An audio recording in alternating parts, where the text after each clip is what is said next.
Hi everyone, I'm Eric, And I'm Christopher. and we're Grow For Me Gardening. Today, we're going to take you for an in-depth look at our basement greenhouse.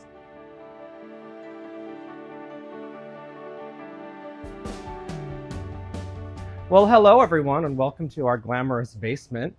We have a basement greenhouse. This is something we've kind of alluded to a few times in the last few weeks. It's where we've been starting seeds for a couple years now. What would you say, Eric? 3 years?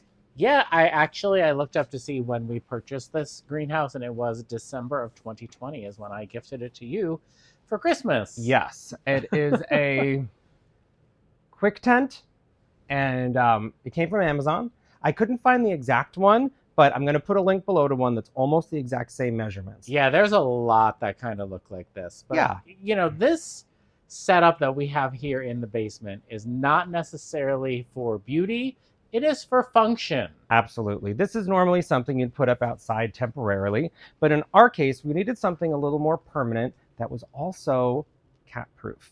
So you'll notice there's a tarp on the floor. Let me just pull the little rug up a little bit so I can explain better what this tarp is for. Couple reasons. One, it keeps moisture off the ground so we're not damaging the cement floor of the basement.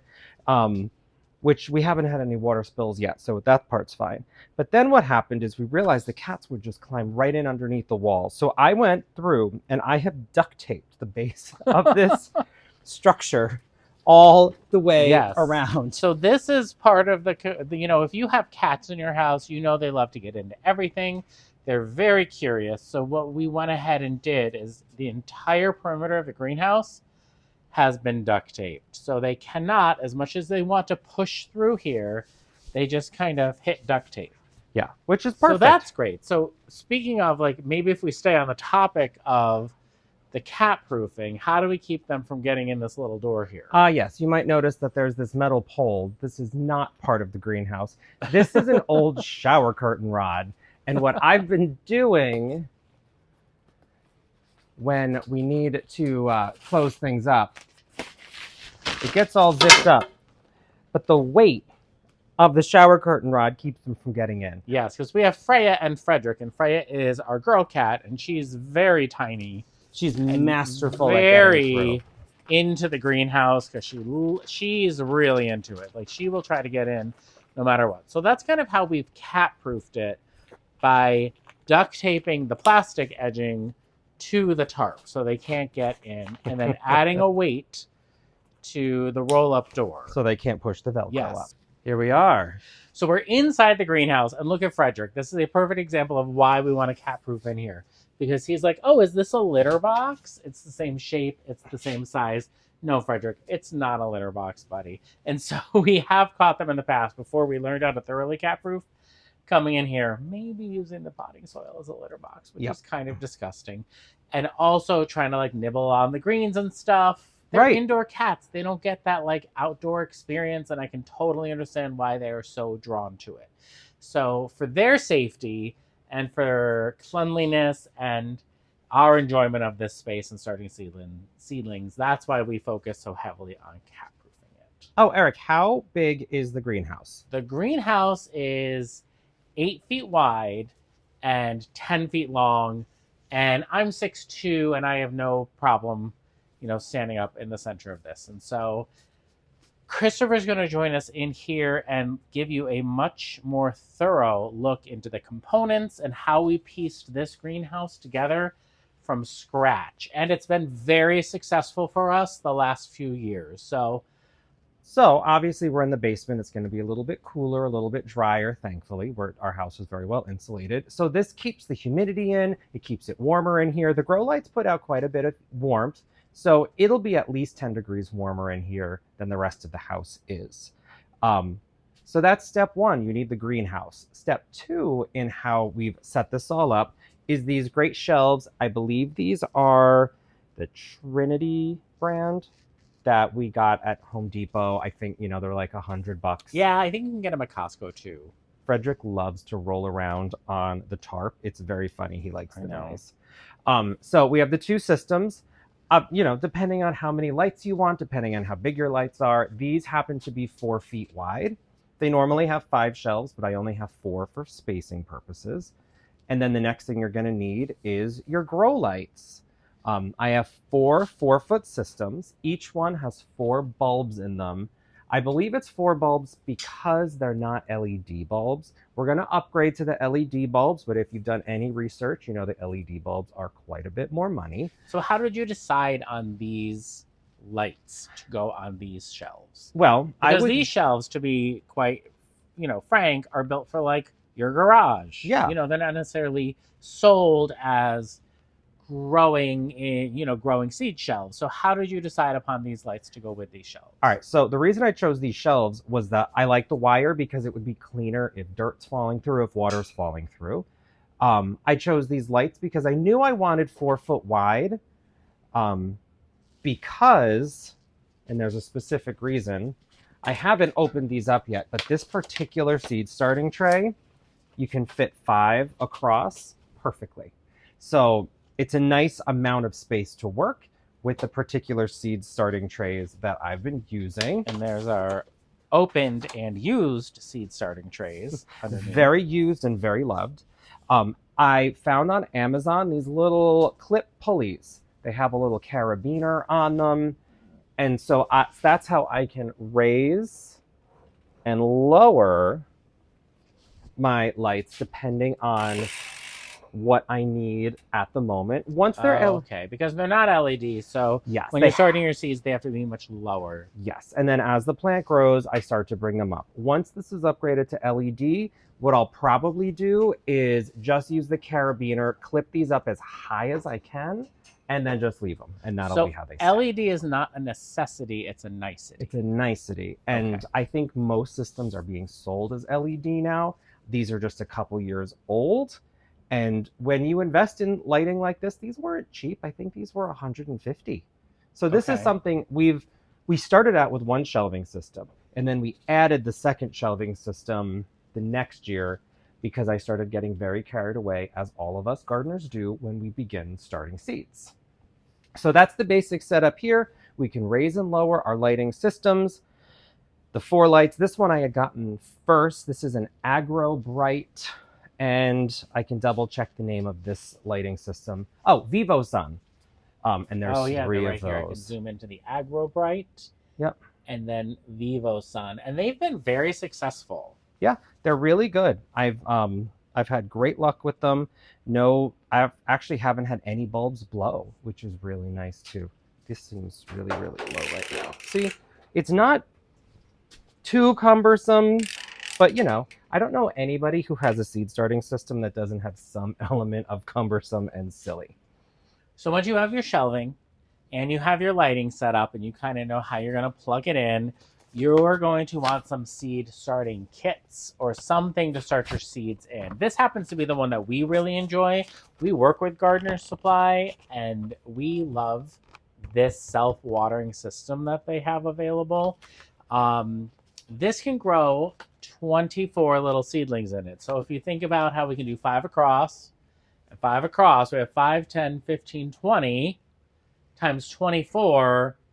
You do the math is how many seedlings we can kind of start. We also have another little system over here that we...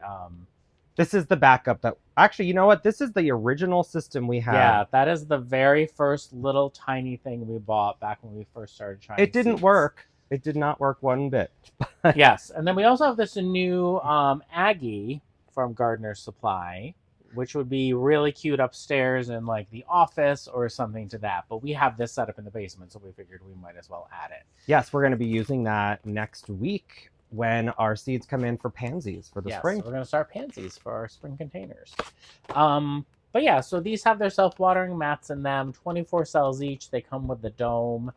This is our preferred way of starting seeds. You can see them all down underneath there, broken apart. These are the ones that have been used in the past. Yep, and you can see here, these are root trainers. This is the slightly deeper system. They are these are the ones. Yep, we would use these for like sweet peas. Yep, and then over here, I tried doing something in mass last year. I didn't like using the tiny seed tray as much. And then here is the heat mat that I use for Not seeds. a necessity though, right? The heating mat? Not a necessity. This is for certain seedlings that do like to germinate at a warmer temperature. And then, of course, Eric, behind you, we just added the shelving unit. This is the newest addition to the greenhouse. Yeah, so obviously you would need seeds. So we have a nice seed collection that we're going to go through with you at some point in time to show you what we're growing. Once the rest come in. Yes, we have a few more on the way. I just ordered more yesterday. If you can believe it. You ordered a lot.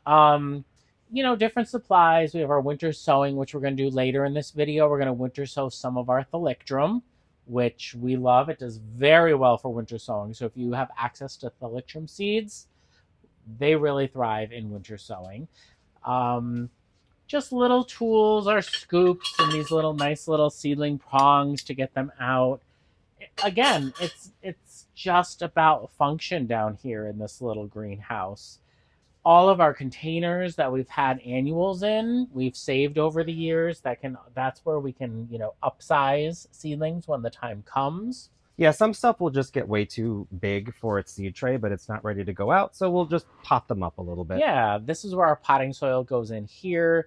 We use Coast of Maine for starting our seeds. This is Coast of Maine organic potting soil, not seed starting soil. That has not arrived to us yet. So yes, but this potting soil is great for winter sowing. Yeah, so when we do our winter sowing today, we will use the potting soil. There's brooms and little things to sweep and clean, a garbage can, but that's the basic setup. We just have everything we could need. If anything spills on the floor, it can be swept up. All of these lights are put on a timer once we have seedlings under them so that it comes on in the morning, they stay on all day, and then they go off at night. There's a fan in here that we can have blow on the seedlings to encourage strength. There's vermiculite to put on the seed trays. There's mosquito bits in case we start to get a little bit of fungus gnats. And then we have the yellow stickies and things like that. But I mean, basically over the last few years, we've really accumulated everything we need to have a successful little seed starting greenhouse in our basement. And it's only 8 by 10, so it doesn't take up a lot of space. And of course, it wouldn't be seed starting without a water source. We are very lucky. We don't actually have a bathroom set up or any kind of utility sink in our basement, but where the sprinkler on and off switches are, or levers, or plumbing knobs, there is actually a spout. So I plugged in the hose that we use our dehumidifier to drain into the sump pump, and I plugged in our dram watering wand. So I actually am now going to have on-demand water in the greenhouse in the basement. This is going to save me a lot of trips to the other side of the basement with a bucket, which is how I've been doing it the last couple of years. Yeah, that's going to be fantastic.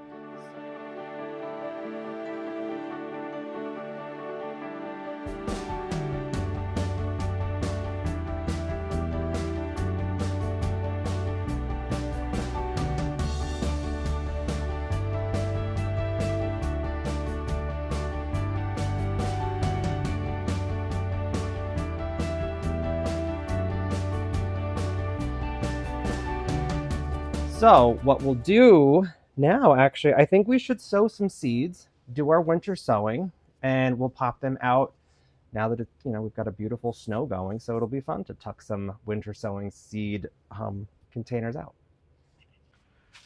All right, so we've got our watering wand here. I have gone ahead and dumped the potting soil in here. I'm just going to moisten it a little bit. This is very high pressure down here. And that's it. We're going to toss it around, moisten it up. So what we use for winter sowing is this clear kind of gallon container. They're a little bit taller. They get a little more light through. But as I'm sure you've seen many people do, we're just going to go ahead and cut all around. It's going to be a little noisy in the microphone, I bet. Not all the way around. Leave a little tab. Yes.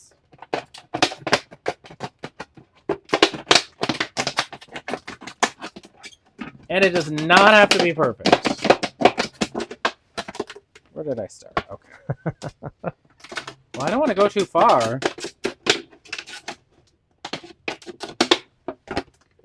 There, that's enough tab. Yes, that's right? Perfect. And then we've got to do some drain holes in the bottom.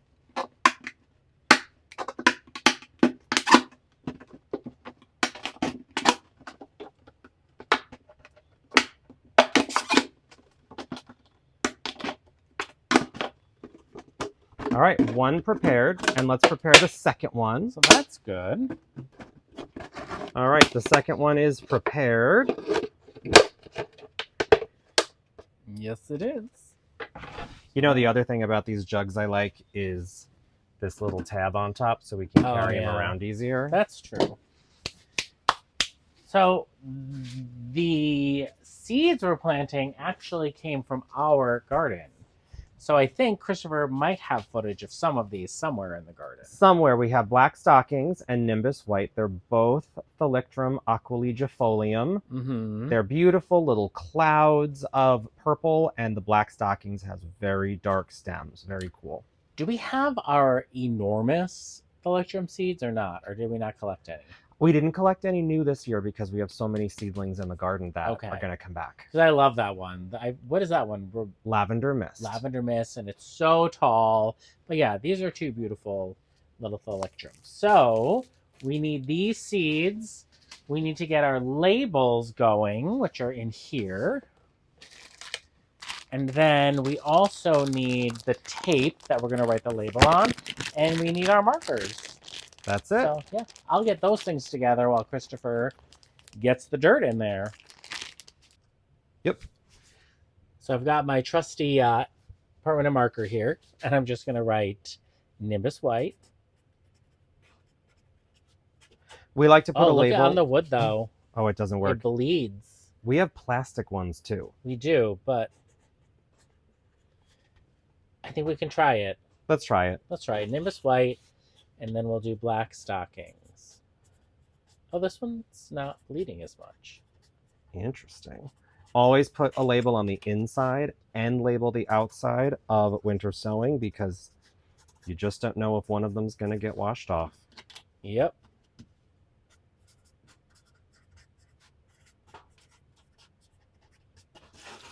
And then once we wrap the containers with this tape, this is like a Gorilla duct tape kind of thing, we'll write the names again on the outside. Remember last year we tried to write the names before we ripped it and it just made a big, huge mess? I don't, but lesson learned. So, not that I'm not in the mood to get dirty, but this is one of those processes where you kind of don't have to get dirty. Yeah, so that soil is all pre-moistened. Yeah, just mix together all the water that Eric just put in there. We've got our winter sowing jug. This is our first seed starting of the season. It is. Is that soil wet enough, you think? It is, because I also will water this a little bit, and we are having a very damp season, so I am not at all worried about the this process for them. Yeah.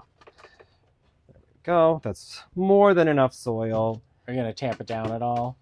I'm gonna water it down, and then maybe I'll tamp it after.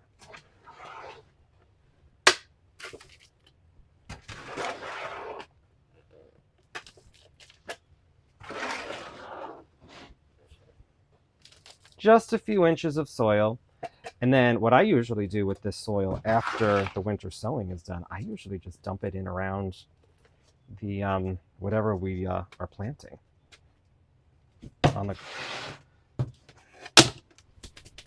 Okay, so Thalictrum seedlings come up really nicely and they're very easy to manage, but what I want to do is plant 5 plants of them. So I'm gonna make sure I have 2 seeds on one corner.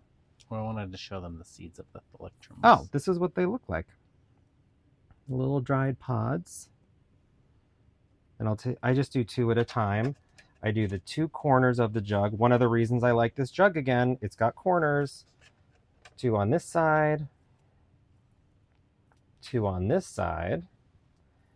That corner. And then let's just put, it's winter sowing. You never I find that you don't get as good of germination when you're doing winter sowing just because it's, nature. And it's not a ideal condition like when you're inside. So those, and the seeds need just a little bit of covering. Okay, so now we will put our Nimbus White label in there. I'm going to close this up and do the next planting, and then we'll do the tape part. How's that Yep. sound? And then we'll also add a little water to the top in there. Yeah, we will. Okay, this one. This is our black stocking seed. It's really fun to get to harvest seeds from our own garden. I sent some of these seeds to a few of our friends. So they're just the tiniest bit bigger. That's fun. Oh, yeah. Put them in this corner. Put a few in this corner. And these work In for the winter sowing middle. because they are perennials for us. Yes, I find that anything that says it's going to be a perennial for us will likely do well as a winter sowing. Yes. So we wouldn't winter sow something that is outside of our zone. Right. Okay, so then I'll just top them because they like a little bit of soil on top.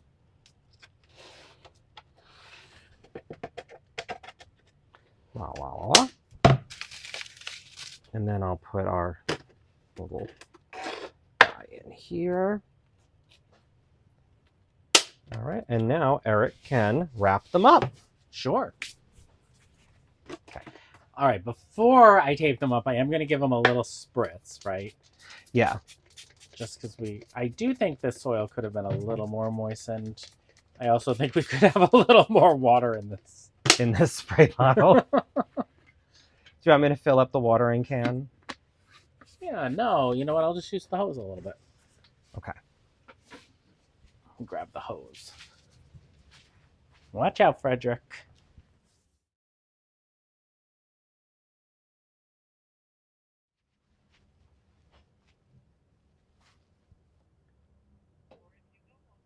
Okay. All right, so we're going to take the Nimbus White and the black stockings. I'm just going to run out here in the midst of our little snowstorm we're having. The first official big Yeah, snow. the first official one. Look at it out here. Oh, it's so nice. I know. So for now, I'm just going to put them right here. That's a good idea. The snow Yeah. will keep them frozen in. So that's where they're going to stay. We'll check on them. See how wow, the snow is so much deeper. Come out here and I'm already cold. I'll show everybody. Yeah. I'm just going to looks stay like. over here and Yeah. freeze. Check this out. Oops. Wow. I do enjoy the snow for a limited amount of time. Everything looks so fresh and pretty. Christopher, I bet we can send the drone up and you can get some drone shots. Got it. Look at that. I think the snow is a little heavy, though. I see the juniper starting to splay. Love it.